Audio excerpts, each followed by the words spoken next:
वर्तमान अवसर्पणी काल के प्रथम तीर्थंकर भगवान ऋषभदेव, भगवान आदिनाथ, भगवान ऋषभदेव ऐसे अनेकों नामों से जो संबोधित हैं, जिन्हें महामनु भी कहा गया, जिन्होंने इस संपूर्ण सृष्टि को जीवन जीने की कला सिखलाई।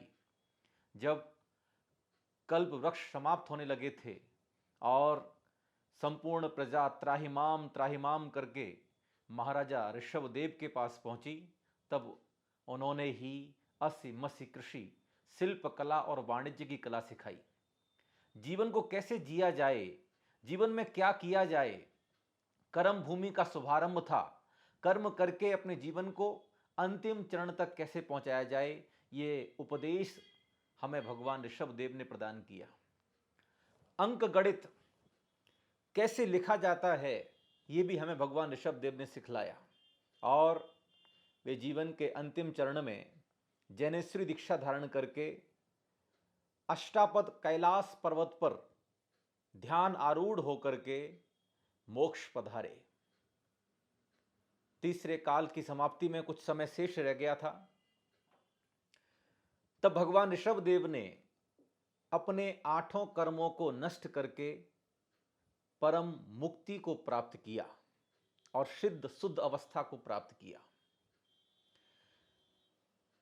सबसे पहली वसुंधरा जिसे भगवान ऋषभदेव ने 8 कर्मों को नष्ट करके पवित्र किया था, वो वसुंधरा है अष्टापद कैलाश पर्वत। वैज्ञानिकों के लिए जो रहस्य की विषय वस्तु है, वैदिक परंपरा जैसे महादेव का निवास मानती है। नासा के वैज्ञानिक जिस पर्वत को लेकर के अचंभित हैं, आश्चर्यचकित हैं, जिसे इस पृथ्वी की धुरी कहा जाता है, केंद्र कहा जाता है, जहां कंपास काम नहीं करता। और कई सारे वैज्ञानिकों ने अपने प्रयोगों के पश्चात यह सिद्ध किया है कि हिमालय और कैलाश में, हिमालय पर्वत को तो फतेह किया जा चुका है, लेकिन कैलाश पर्वत पर जितने भी पर्वतारोही चढ़ने लगे, तत्काल उनकी तबीयत खराब हो गई और आज तक कोई भी पर्वतारोही कैलाश पर्वत पर फतेह नहीं कर पाया, कैलाश पर्वत पर नहीं चढ़ पाया।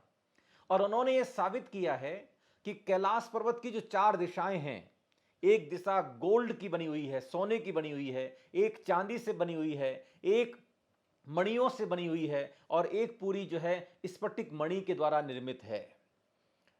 कहने का तात्पर्य यह है कि वैज्ञानिकों ने भी यह साबित किया है कि कैलाश पर्वत कोई सामान्य पर्वत नहीं है, कोई पहाड़ नहीं है, बल्कि यह पूरा का पूरा पर्वत स्वर्ण, चांदी और तमाम तरह की विशिष्ट मणियों से अभिपूरित है, मणियों से मंडित है।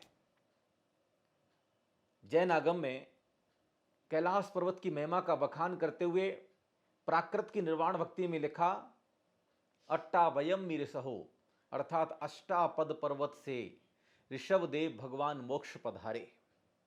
प्रथम तीर्थंकर भगवान ऋषभदेव, उनके पुत्र अनंत वीर ने वहां से मोक्ष प्राप्त किया। सम्मेद शिखर शाश्वत सिद्ध भूमि जरूर है, लेकिन इस अवसर्पणी काल में सबसे पहले जहां से, जिस भूमि से मोक्ष के कपाट खुले, मोक्ष के द्वार खुले, वो भूमि है कैलाश पर्वत, अष्टापद कैलाश पर्वत। और मैं तो ये कहना चाहूंगा कि सबसे पहला जो जैन तीर्थ कहलाने का हकदार है, वो भी अष्टापद कैलाश पर्वत है। भगवान ऋषभदेव वहां से मोक्ष पधारे, महामुनि राज अनंत वीर वहां से मोक्ष पधारे, भगवान ऋषभदेव के जो पुत्र हैं भरत चक्रवर्ती वहां से मोक्ष पधारे, गौमटेश्वर बाहुबली जिनकी उत्तुंग 57 फीट की प्रतिमा श्रवणबेल गोला में विराजमान है, ऐसे बाहुबली स्वामी जो ज्यादातर मंदिरों में विराजमान होते हैं, ऐसे बाहुबली स्वामी भी कैलाश पर्वत से ही मोक्ष पधारे हैं। आप देखें, सबसे पहले मोक्ष के द्वार कैलाश पर्वत से खुले हैं और वो कैलाश पर्वत कितना रहस्यमयी है और वैज्ञानिकों ने आज साबित किया है। और ये हमारे जैन सिद्धांत को प्रमाणिक बनाता है। जैन सिद्धांत में लिखा है कि भरत चक्रवर्ती ने अपने पूज्य पिताजी के स्मरण के रूप में वहां पर 72 रत्नमयी जिनालय बनवाए थे और एक बहुत विशाल सिंह निषद्या नामक चैत्यालय बनवाया था जो पूरा का पूरा रत्नों से बना हुआ था। वैज्ञानिक भी इस बात की पुष्टि करते हैं कि यह कोई पर्वत नहीं है, यह कोई पहाड़ नहीं है, बल्कि कुछ विशिष्ट मानवों के द्वारा निर्मित एक बड़ा पिरामिड हो सकता है। और यह अंदर से पूरा खोखला है, इसके अंदर से कई बार कुछ चीजों की गिरने की आवाज भी आती है।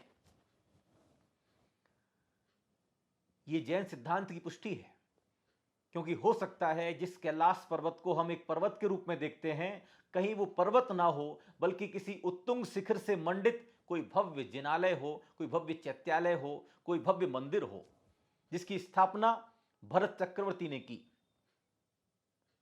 दूसरे तीर्थंकर श्री अजितनाथ भगवान के पितामह दादा, उनको भी कैलाश पर्वत से मुक्ति मिली। और उनके बाद तमाम मुनिराजों ने कैलाश पर्वत से मुक्ति का वर्णन किया है। आदि पुराण ग्रंथ में लिखा है कि इस भगवान ऋषभदेव ने 1000 मुनियों के साथ स्फटिक मणि से जो मंडित पर्वत था, ऐसे कैलाश पर्वत से मुक्ति रमा का वर्णन किया। हरिवंश पुराण में भी यही वर्णन मिलता होता है। प्रथम चक्रवर्ती भरत चक्रवर्ती ने भी, और भगवान ऋषभदेव के जो प्रथम गणधर हैं वृषभसेन, उनने भी कैलाश पर्वत से ही मोक्ष को प्राप्त किया। हरिवंश पुराण के 13वें अध्याय में इसका वर्णन प्राप्त होता है। बाहुबली स्वामी ने भी इसी तीर्थराज कैलाश पर्वत से मुक्ति का वर्णन किया। आदि पुराण के 36वें अध्याय में इसका वर्णन प्राप्त होता है। सगर चक्रवर्ती के उत्तराधिकारी श्री भागीरथ नरेश ने कैलाश पर्वत पर मुनि दीक्षा ली है और गंगा के तट पर आकर के उन्होंने मोक्ष प्राप्त किया। उत्तर पुराण में इसका वर्णन प्राप्त होता है। लोक प्रसिद्ध हरिशरण चक्रवर्ती के पुत्र हरिवाहन ने भी आदि तीर्थ श्री कैलाश पर्वत से ही मुक्ति को प्राप्त किया है, ऐसा आदि पुराण में वर्णन प्राप्त होता है। एक अनेकों जैन ग्रंथों में कैलाश पर्वत जैन तीर्थ भूमि है, यह उल्लेख हमें प्राप्त हुआ। कैलाश पर्वत की यात्रा करने का भाव हर एक व्यक्ति के मन में जागृत होता है, क्योंकि सम्मित शिखर की वंदना हो जाती है, गिरनार जी की वंदना हो जाती है, चंपापुर की वंदना हो जाती है, पावापुर की वंदना हो जाती है। बचता है तो केवल एक तीर्थ क्षेत्र कैलाश पर्वत। और अभी इसी महीने में 10 फरवरी को माघ कृष्णा चतुर्दशी के दिन प्रथम तीर्थंकर भगवान ऋषभदेव ने मोक्ष को प्राप्त किया। भगवान ऋषभदेव का मोक्ष कल्याणक पर्व आ रहा है 10 फरवरी को। विगत समय 2020 में हमारा भाव था कि हम कैलाश पर्वत की वंदना करें, लेकिन कोरोना के महामारी के संकट की वजह से हम लोग नहीं जा पाए और वह यात्रा स्थगित कर दी गई। इस बार भगवान ऋषभदेव के मोक्ष कल्याणक के पावन पर्व पर हम ये भावना भा रहे हैं कि जो यात्रा हमने 2020 में स्थगित की थी, उस यात्रा को हम 2021 में संपन्न करें। मेरे सभी दर्शकों से मैं निवेदन करना चाहूंगा, भावना सबके मन में उठती है कि हम ऐसे रहस्यमयी और परम आध्यात्मिक स्थान कैलाश पर्वत, मानसरोवर झील, जहां बर्फ जम जाती है लेकिन मानसरोवर झील का कभी पानी नहीं जमता। कहते हैं वहां हंस विचरते हैं, हंस मोती वहां चुगते हैं। तो हंसों के दर्शन, मानसरोवर झील के दर्शन, संसार की सबसे पवित्र और मीठे पानी की जो झील है वो मानसरोवर झील है, जहां जाकर के मन अपने आप नियंत्रित हो जाता है, जहां जाकर के कंपास काम करना बंद कर देता है, दिशा सूचक यंत्र, वहां सारी दिशाएं जाके मिल जाती हैं। आज भी विद्याधर मनुष्य जिस तीर्थ की वंदना करने जाते हैं वह अष्टापद कैलाश पर्वत। अष्टापद और कैलाश अलग अलग नहीं है, यह केवल भ्रमित करने की स्थिति है, क्योंकि कैलाश पर्वत ही अष्टापद है और अष्टापद ही कैलाश है, कोई अलग अलग विषय वस्तु नहीं है। और विशेष सूक्ष्मदर्शी यंत्रों से यह देखा गया है आकाश के माध्यम से कि वहां पर ऐसी बहुत सारी आकृतियां हैं जो मंदिरों के शिल्प कला में यूज की जाती हैं, उपयोग की जाती हैं।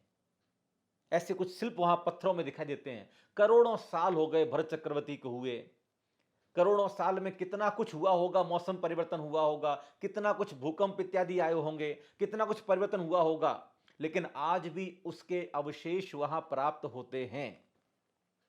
हमारा भाव है कि ऐसे परम पावन प्रथम सिद्ध क्षेत्र, प्रथम जैन तीर्थ भूमि अष्टापद कैलाश पर्वत की हम सभी वंदना करें। अभी तक श्रुति के इतिहास में जितना हमने सुना है, लगभग 250 साल 500 साल के इतिहास में कोई जैन साधक वहां जाकर के तीर्थ की वंदना करने का सौभाग्य प्राप्त नहीं कर सका। बहुत बर्फ गिरती है, सर्दी रहती है, परिक्रमा करने का सौभाग्य भी बहुत कम साधकों को प्राप्त होता है। इस बार हमारा भाव बन रहा है कि जहां से भगवान आदिनाथ मोक्ष पधारे, जहां से भरत चक्रवर्ती मोक्ष पधारे, जहां से भगवान बाहुबली मोक्ष पधारे, जहां से बाल महाबाल निषद्य अभेद्य अच्छेद्य आदि महामुनिराज मोक्ष पधारे, ऐसे परम पावन तीर्थ क्षेत्र अष्टापद कैलाश की हम सभी वंदना करें। मेरे साथ चलने का भाव यदि आपका बन रहा है तो आप सभी को मैं आमंत्रित करता हूं इस महायात्रा पर। ये रहस्य की यात्रा है, ये रोमांच की यात्रा है, ये अध्यात्म की महायात्रा है। और जीवन मिला है तो जीवन में एक बार अष्टापद कैलाश मानसरोवर की यात्रा अवश्य कर लेना। ये यात्रा जीवन की महायात्रा है। यूं तो आपने बहुत सारी विदेश यात्राएं की होंगी, बहुत सारे महानगरों को आपने देखा होगा, बहुत सारे तीर्थों को आपने देखा होगा। अष्टापद कैलाश पे कोई मंदिर दिखाई नहीं पड़ेगा, लेकिन वो कैलाश पर्वत अपने आप में एक मंदिर है, अपने आप में वो एक जिनालय है, अपने आप में वो परम पावन सिद्ध क्षेत्र है जिसको मैं रोजाना प्रणाम करता हूं, जिसकी मैं रोजाना वंदना करता हूं। तो निश्चित रूप से भरत चक्रवर्ती ने जहां पर रत्नमयी जिनालयों की स्थापना कराई, सिंह निषद्या नामक चैत्यालय बनवाया, ऐसे परम पावन सिद्ध क्षेत्र की वंदना करने का भाव मन में संजो करके हम सभी वहां जाना चाहते हैं। रावण जैसा महाबली जिनको उठा नहीं पाया, ऐसे महामुनिराज बाली ने भी कैलाश पर्वत से ही मोक्ष को प्राप्त किया है। जो हम ज्यादातर देखते हैं तीर्थों पर कि रावण उठा के ले जाना चाहता था कैलाश पर्वत को लंका की ओर, और महामुनिराज बाली कैलाश पर्वत पर तपस्या कर रहे थे और उन्होंने केवल अपने पैर का अंगूठा दबाया और रावण की चीख निकल गई, रावण वहीं रोने लगा, गिड़गिड़ाने लगा। ऐसे महामुनिराज बाली को भी कैलाश पर्वत से मुक्ति प्राप्ति करने का सौभाग्य प्राप्त हुआ।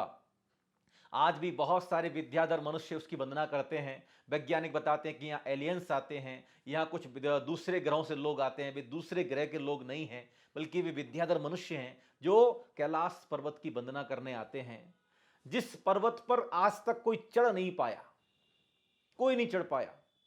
हिमालय पर्वत कैलाश पर्वत से ऊंचाई में अधिक है। हिमालय पर्वत के ऊपर लोग जा चुके हैं, माउंट एवरेस्ट को फतेह किया जा चुका है, लेकिन कैलाश पर्वत पर जब भी कोशिश की गई, हर बार कोशिश नाकाम हुई। बौद्ध धर्म के अनुयायी मानते हैं कि ये गौतम बुद्ध की तपोस्थली है।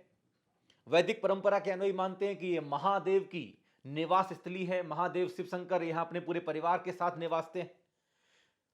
और जैन परंपरा तो कितने सारे ग्रंथों में उल्लेख प्राप्त होता है कि ये जैन तीर्थंकर भगवान ऋषभदेव की तपोस्थली भी है और मोक्ष स्थली भी है।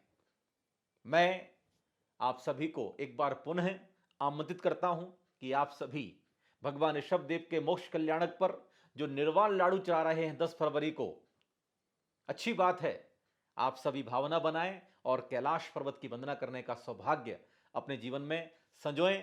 निश्चित रूप से ये महासौभाग्य है और महापुण्य का उदय होगा जो हमारे साथ इस महायात्रा पर चलेंगे। हम सभी अष्टापद कैलाश मानसरोवर की यात्रा करें इसी सद्भावना के साथ कि हम सबकी यात्राएं सफल हो, सुफल हो और जीवन में ये रहस्य रोमांच की महायात्रा हम संपन्न कर सकें। इसी भावना के साथ श्री आदिनाथ भगवान की जय।